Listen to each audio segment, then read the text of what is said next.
नमस्कार दोस्तों, स्वागत है आप सभी का धर्म ज्ञान अमृत चैनल पर। आध्यात्म और सनातन धर्म से जुड़ी जानकारियों के लिए बने रहिए हमारे चैनल के साथ। चैनल को लाइक, शेयर और सब्सक्राइब करना ना भूलें। सनातन धर्म में कई विचित्र कहानियां हैं और किस्से हैं जिनसे हम अभी तक अनजान हैं। ऐसा ही एक किस्सा है राजा सुद्युम्न का। किस तरह वह पहले स्त्री बन गए और फिर वापस पुरुष बने। देवी की महिमा अद्भुत है। आइए जानते हैं यह घटना कैसे घटी। किसी समय की बात है, देवादिदेव भगवान शंकर अपनी प्राण प्रिया पार्वती के साथ प्रसन्नतापूर्वक विहार कर रहे थे।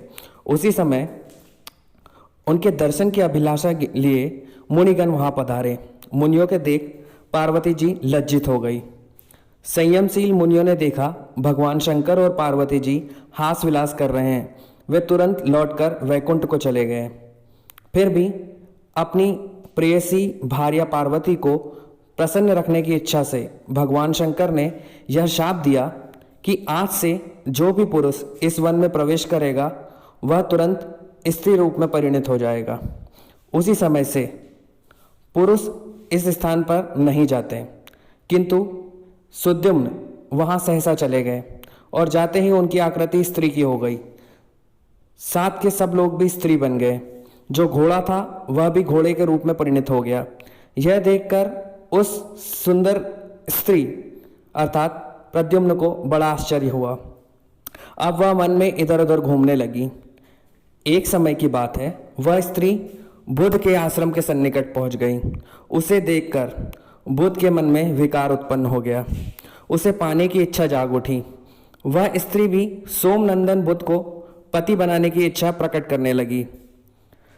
तब वह स्त्री बुद्ध के साथ हास विहास करती हुई उन्हीं के आश्रम में रहने लगी। कुछ समय व्यतीत होने पर बुद्ध ने उस स्त्री के गर्भ से पुरुरवा को उत्पन्न किया। पुरुरवा उनके पुत्र हुए। बुद्ध के आश्रम में रहते हुए उसे वर्षों बीत गए। एक दिन उसे अपना पहला वृतांत याद आ गया। स्मरण आते ही उसके मन पर दुख की घटा छा गई। फिर तो वह आश्रम से निकली और तुरंत गुरुदेव वशिष्ठ के आश्रम में चली गई। उसने वशिष्ठ जी को प्रणाम किया और प्रणाम करके अपना सारा समाचार सुनाया। पुनः पुरुष होने की इच्छा प्रकट की। उनके शरणागत होने पर गुरु वशिष्ठ ने सारी बातें जान ली। सब बातें विदित हो जाने पर वशिष्ठ जी कैलाश पर्वत पर गए। भगवान शंकर की भली प्रकार स्तुति करके भगवान प्रसन्न को वशिष्ठ जी ने प्रसन्न किया। भगवान शंकर नंदी पर सवार थे। जगत जननी पार्वती जी उनके साथ विराजमान थी। शंकर जी का दिव्य विग्रह करोड़ों सूर्यों के समान जगमगा रहा था। रजतगिरी के सदृश उनकी स्वच्छ कांति थी। 3 नेत्र थे, ललाट पर चंद्रमा सुशोभित थे। भगवान शिव वशिष्ठ मुनि के आग्रह से प्रसन्न हुए। उन्होंने कहा कि मुनि, मैं आपसे प्रसन्न हूँ, वर मांगिए। भगवान शंकर को प्रसन्न देखकर मुनीश्वर ने कहा कि भगवान, आप मेरी अभिलाषा जानते हैं। मैं चाहता हूँ कि राजा सुद्युम्न पुनः पुरुष रूप में आ जाए। वे ऐसे वन में चले गए थे जो आपके द्वारा श्रापित था, तो कृपा कर उन्हें फिर से उनका पुराना रूप लौटाने की कृपा करें।